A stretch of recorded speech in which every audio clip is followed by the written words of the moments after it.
Hello and welcome to Natasha Explains It All, and welcome to season 4 of Natasha Explains It All.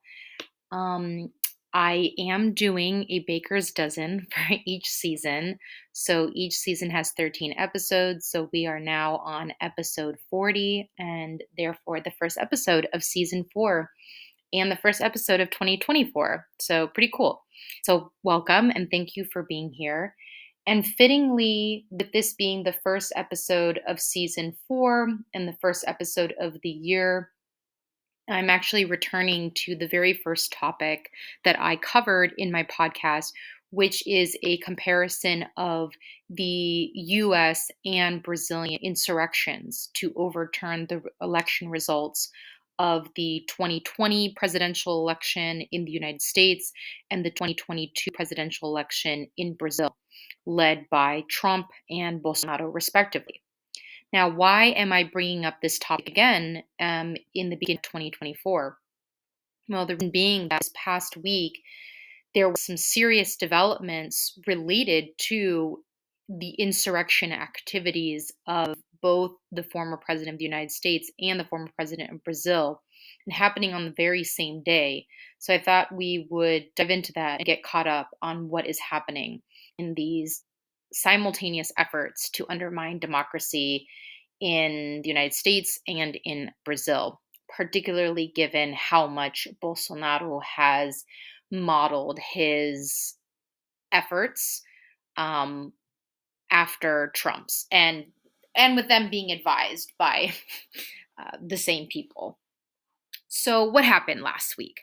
So, on February 8th of last week, it was revealed that Bolsonaro was the target of a federal investigation related to his attempted coup to overturn the election results from the 2022 presidential election in Brazil and to remain in power.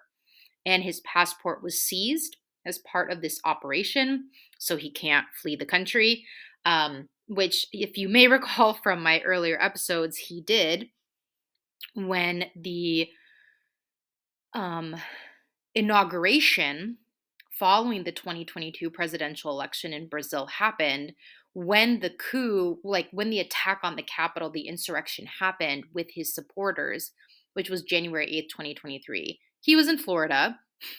He was in Miami hanging out with DeSantis or who knows. But yeah, that's where favorite place of Latin American dictators and wannabe dictators to hang out.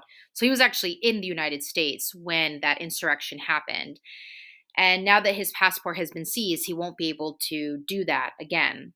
And as part of this investigation, he is also banned from contacting other suspects. And the other people who are suspects in this federal investigation, including some of the people that were arrested, are various aides from his administration, including various military officials who were part of the attempt to overthrow the election results and to keep Bolsonaro in power.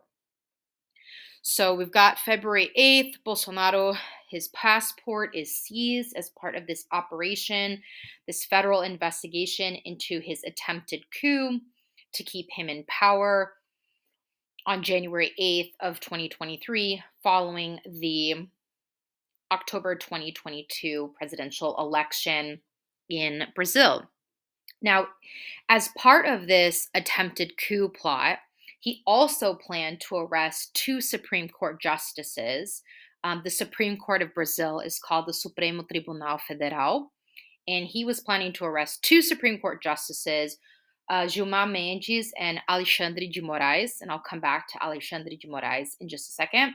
And he also planned to arrest the then Senate President, Rodrigo Pacheco, and hold a new election. So there was this whole scheme about what they were going to do to stage a coup.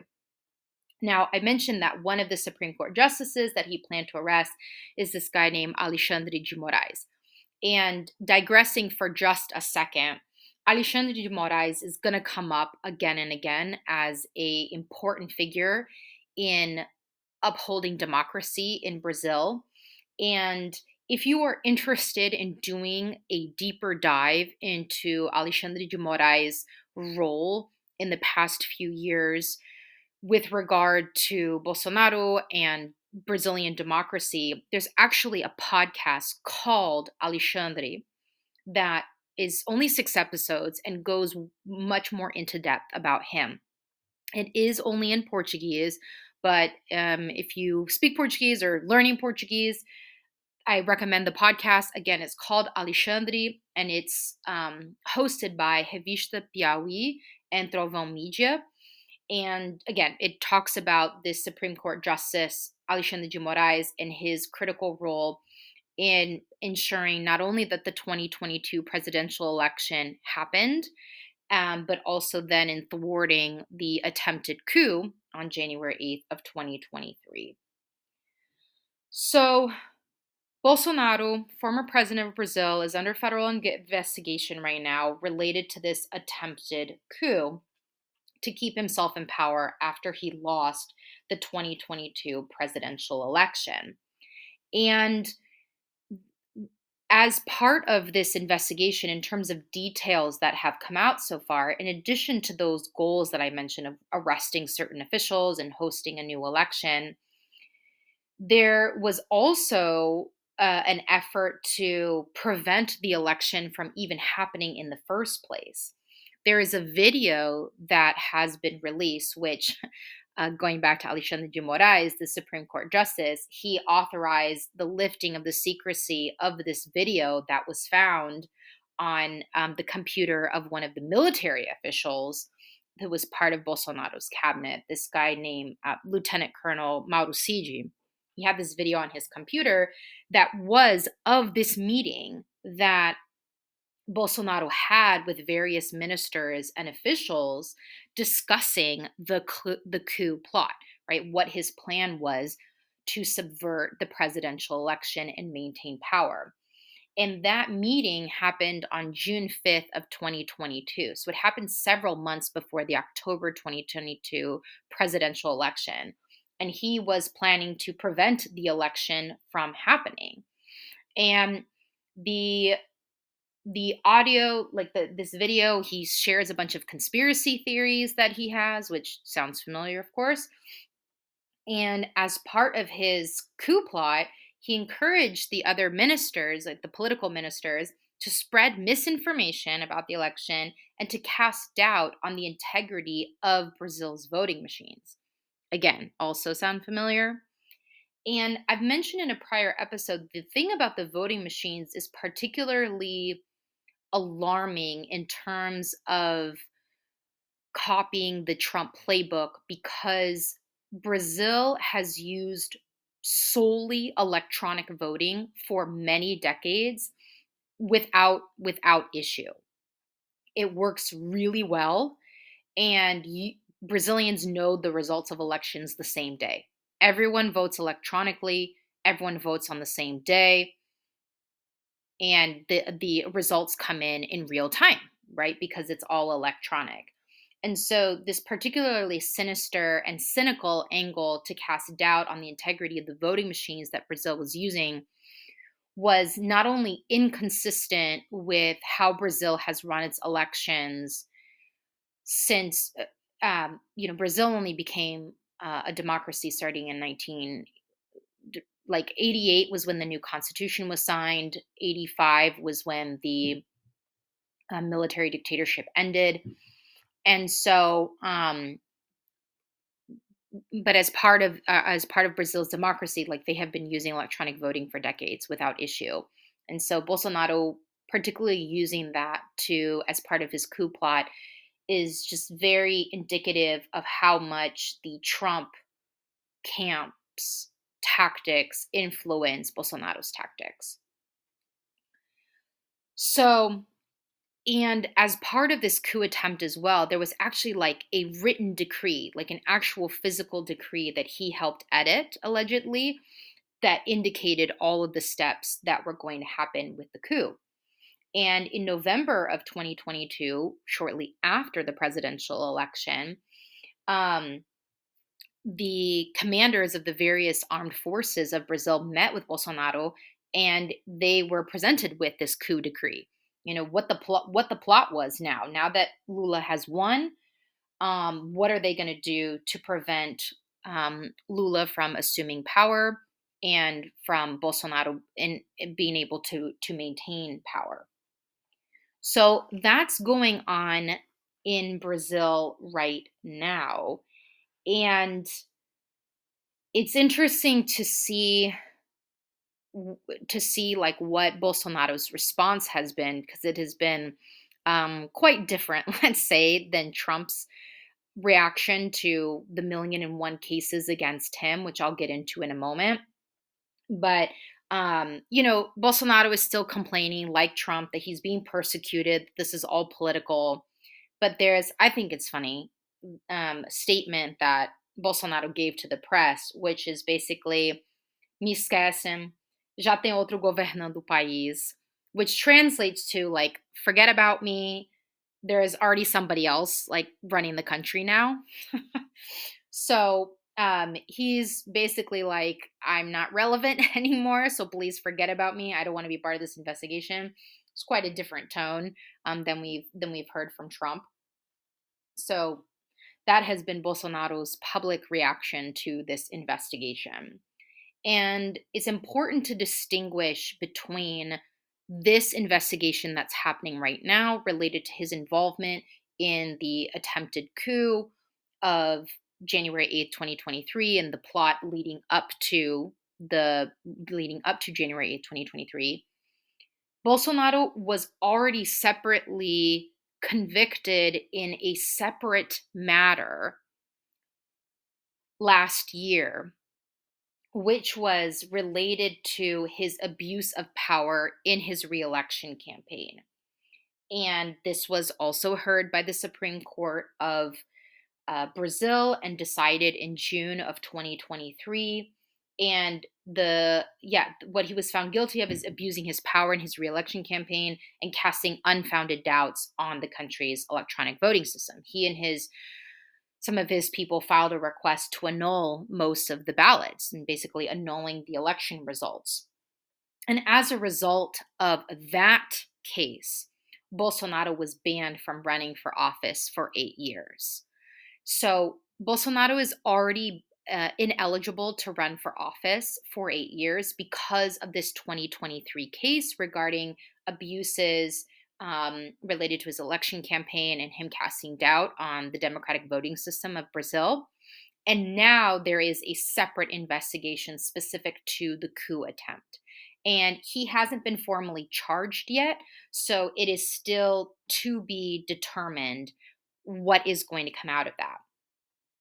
One thing I wanted to mention about the 2023 case that he, again, was already um, that he was already adjudicated about is this element of how much misinformation and he was spreading and casting unfounded doubt on the country's electronic voting system. And I want to I want to read the I want to read a couple of quotes from members of the Supreme Court regarding that decision. Again, the 2023 case against Bolsonaro that has rendered him ineligible for public office for 8 years. Because I think that these quotes speak to it's just very refreshing to see such honesty and such just facing the facts from Supreme Court justices, because it's a huge problem we're having in the United States, given that we have a 6-3 far right majority, 3 of those 6 being appointed by Trump himself.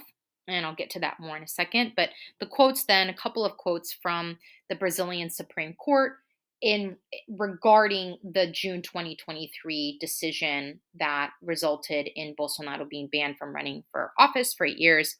One is from Judge Carmen Lucia, stating that, quote, the facts are incontrovertible, close quote.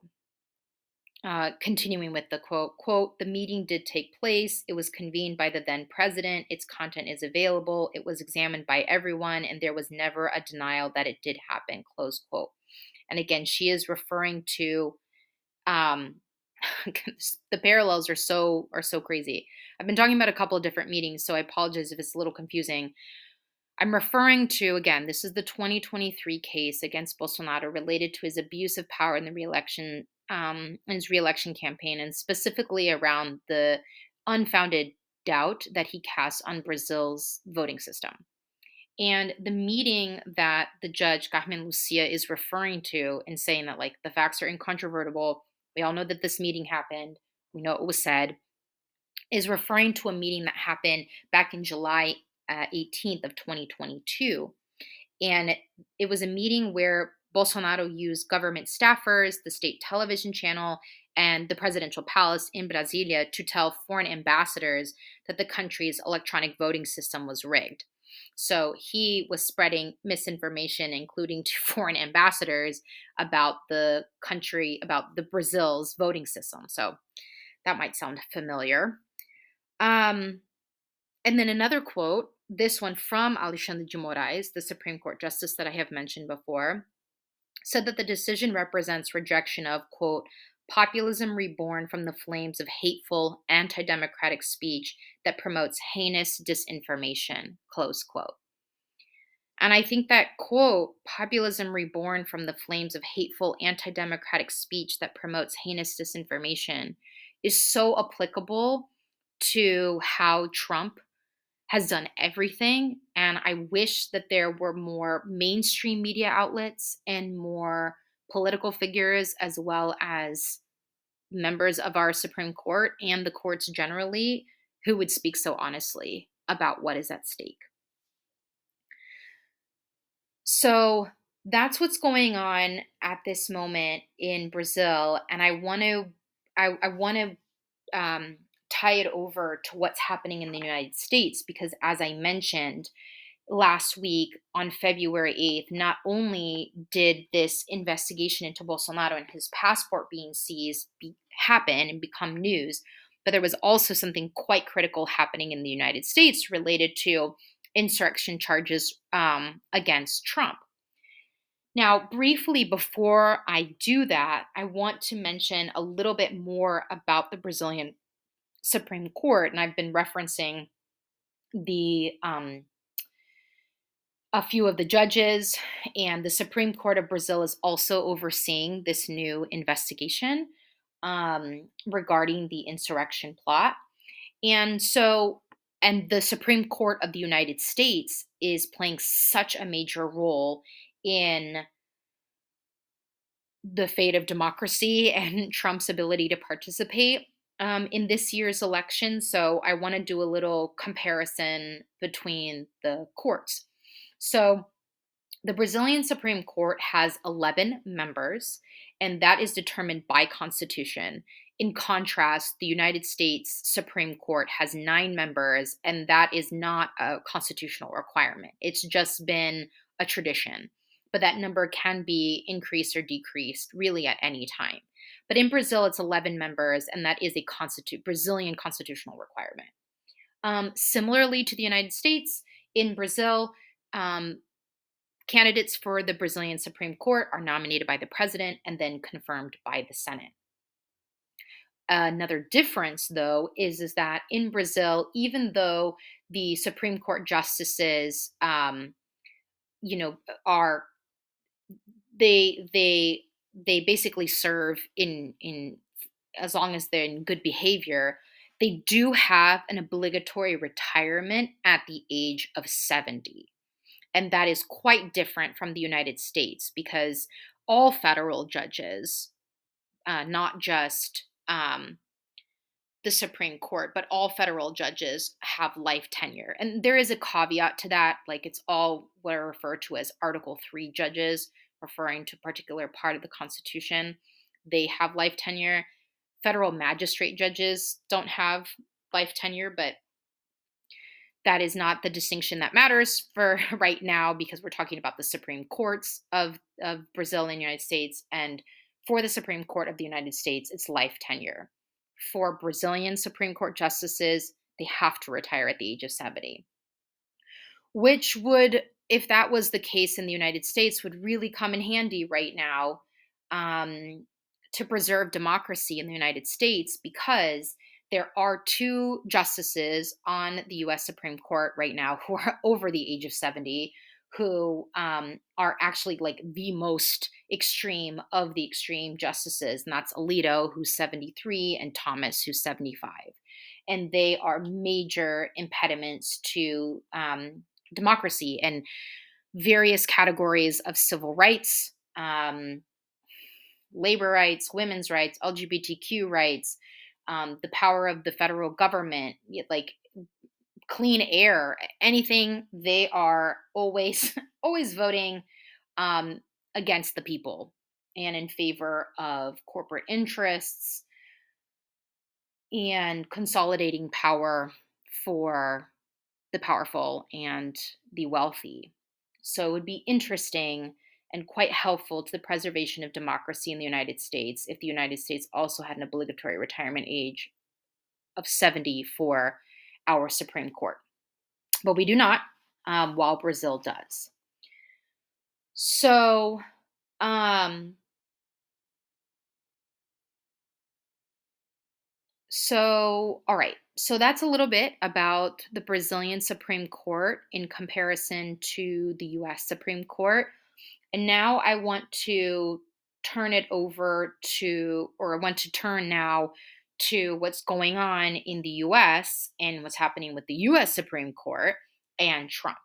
So on February 8th, while Bolsonaro was turning over his passport and being investigated by the federal police regarding his coup attempt, the Supreme Court of the United States was hearing oral arguments in a case challenging whether Trump can even be on the ballot this year.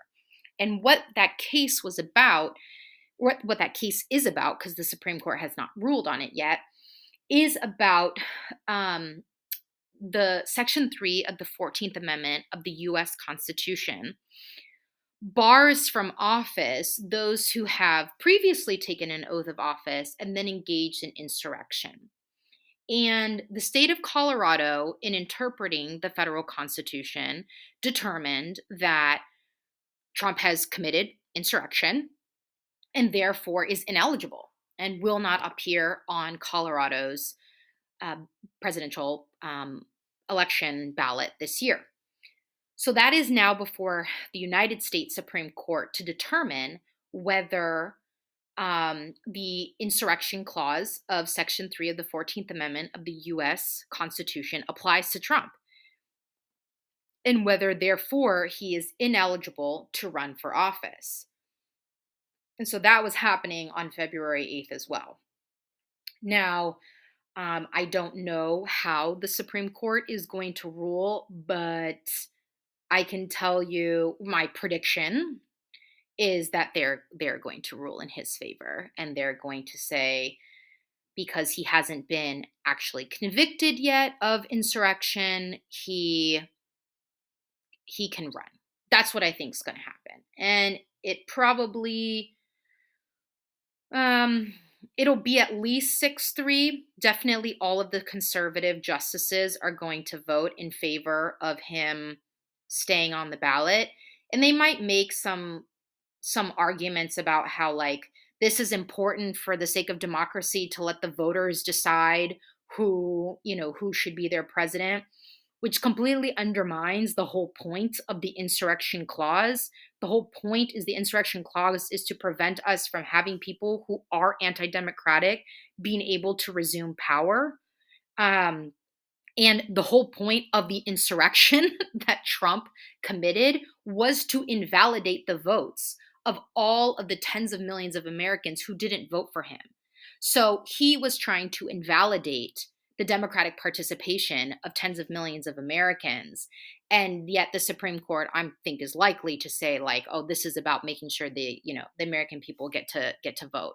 Well, he was trying to prevent people from voting. He was trying to prevent people from having their ballots counted. That is the whole point of the insurrection clause, and he's a perfect candidate for it, in my opinion, and in the opinion of the state of Colorado. But I don't think the Supreme Court is going to agree with me, and they are definitely going to say, I shouldn't say definitely. I think it's highly likely that they are going to vote in favor of him being able to remain on the ballot. So we'll see what happens with that. And as a result of that, well, it's there's so many cases going on with Trump that I know that it is hard to keep track. So I want to help like put all of those in order so we're keeping things straight, because we were talking about Bolsonaro and he's got these two different cases. Trump has like a bunch of different cases. So the case I was just talking about, which is this Colorado case that that is about whether Trump can even appear on the ballot in this year's presidential election. That's just one of the cases. And it's not even one of the cases that's like, I mean, it is about him, but it's not one of the like many cases where um like he's even the defendant. So um I want to like quickly review what all of those are and then circle back to the Supreme Court case because there is another case the Supreme Court is going to be hearing very soon related to Trump and the insurrection. So Trump has a case against him in federal court in Florida regarding his mishandling of classified documents. That's, remember, the case about him taking a bunch of documents from the White House that are classified that he should not have taken and hiding them in the bathroom and closets and who knows and all of that at Mar-a-Lago. That's the first case. Another case, he's got a hush money case going on in New York. That's a state case that is related to him paying money to a porn star that he had a relationship with while he was with Melania and paid her off so that she wouldn't speak out about that relationship during the 2016 presidential election. And that case is ongoing and is scheduled for trial in March, I believe. So we'll see if that continues to actually go forward. Then we have the insurrection case, the January 6th case that's being tried in federal court in Washington. So I'm going to loop back to that in a moment. We also have another state case in Georgia related to him interfering with the 2020 election. Then there's another case in New York. There's been multiple cases actually related to E. Jean Carroll, who is a woman that he raped in the 90s. And she has brought several defamation lawsuits against him because he has been publicly defaming her and saying that it didn't happen and calling her a liar and saying all these horrible things about her. And he's lost like multiple times and is going to have to pay a lot of money related to that. And then there's also another New York case that's related to the Trump organization, and that's a civil fraud case. And they've already been found liable for having committed boatloads of fraud related to the business. And now it's the question of like what kind of sanctions are going to be put in place against the Trump organization. And it could include preventing Trump and his children from ever doing business in the state of New York again.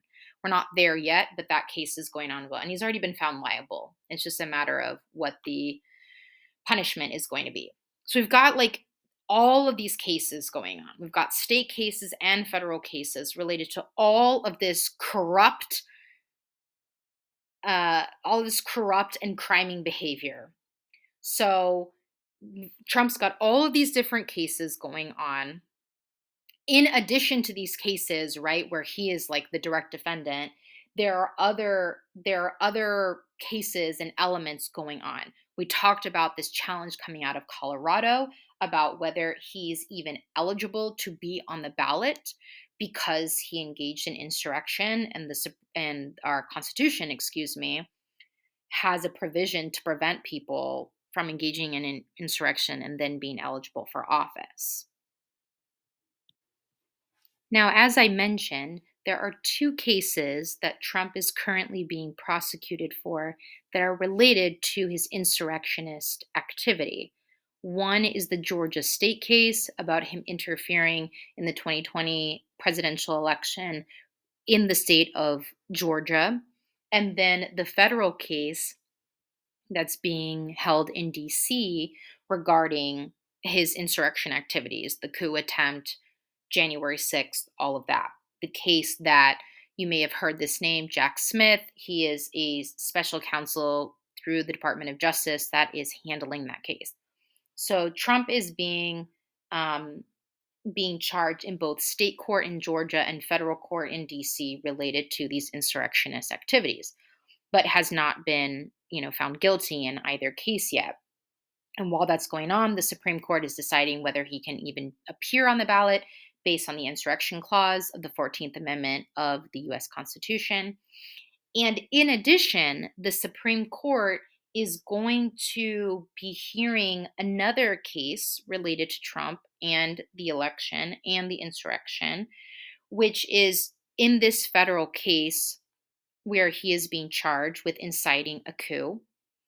He has claimed immunity, saying that because all of these activities occurred while he was president, he is completely immune from any type of prosecution, which is insane.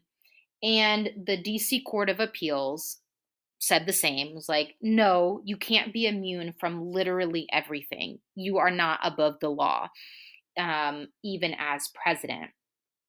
But they held that their decision in abeyance while to allow Trump time to appeal it to the Supreme Court and to see what the Supreme Court is going to say.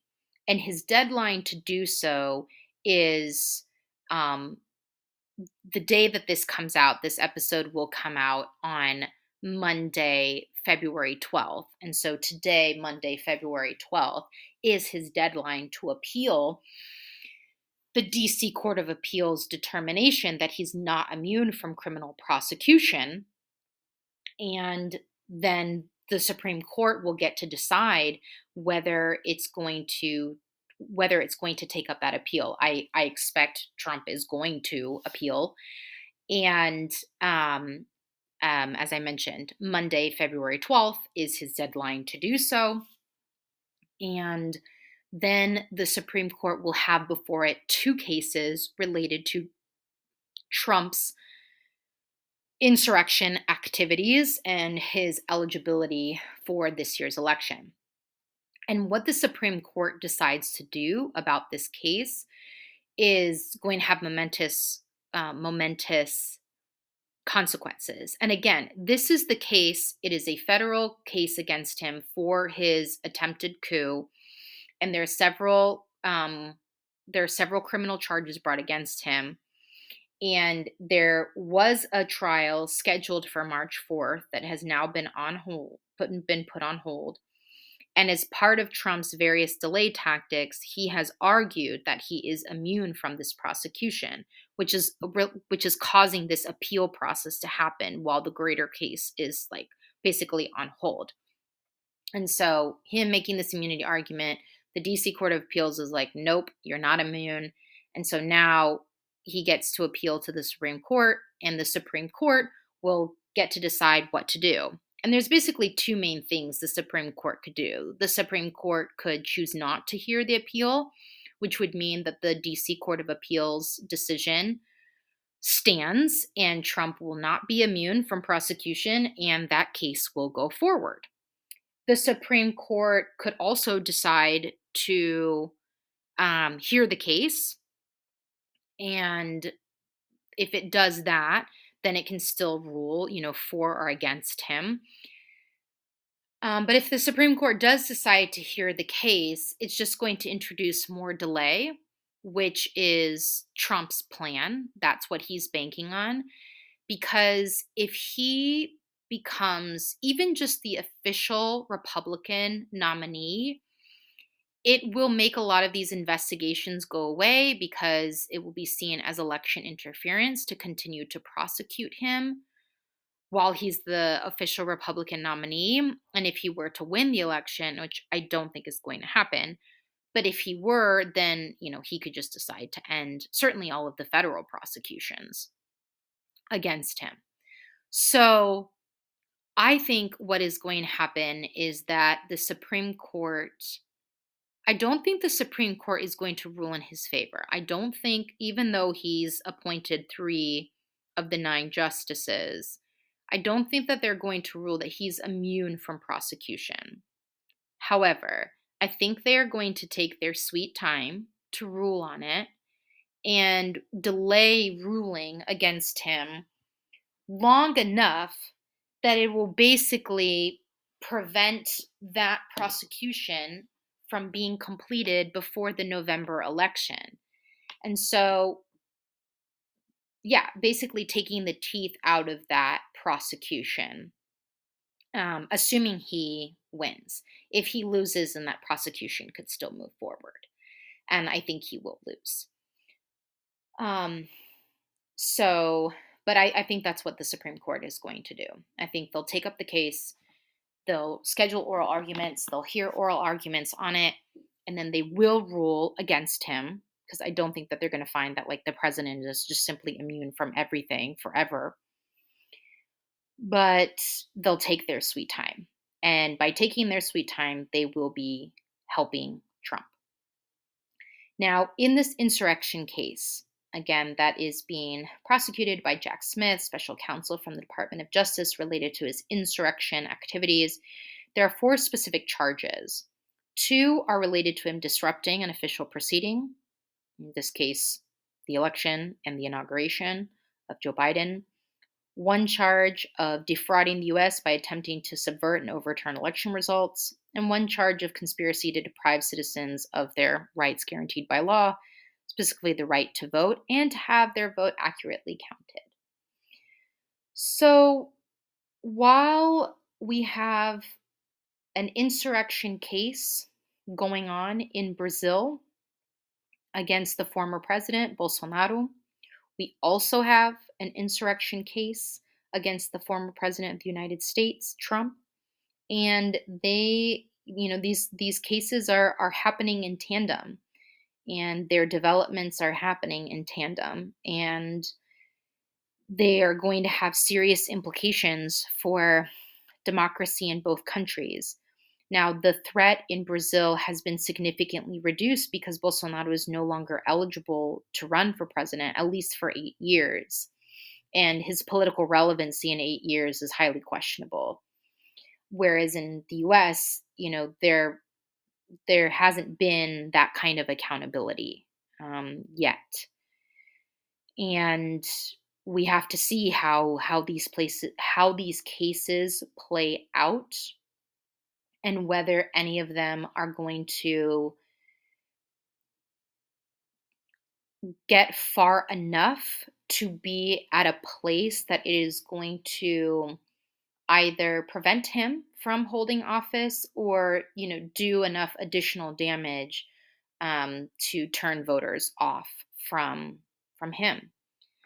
So, yeah, last week, particularly February 8th, there was a lot going on when it comes to insurrections and democracy in both Brazil and the United States. And we shall see what happens next. And it's a very important year in the United States because it's a presidential election. The next presidential election in Brazil won't be until 2026. So there's, 2-year difference in between. So, yeah, a lot going on. But I find it really interesting to see the parallels between what's been happening in the countries and how our different judicial systems have responded, and how honestly the Brazilian judicial system is doing a better job at protecting democracy at this time. So that's enough and a lot for today. Thanks so much for listening. If you have any questions or comments, please let me know. Please reach out to me.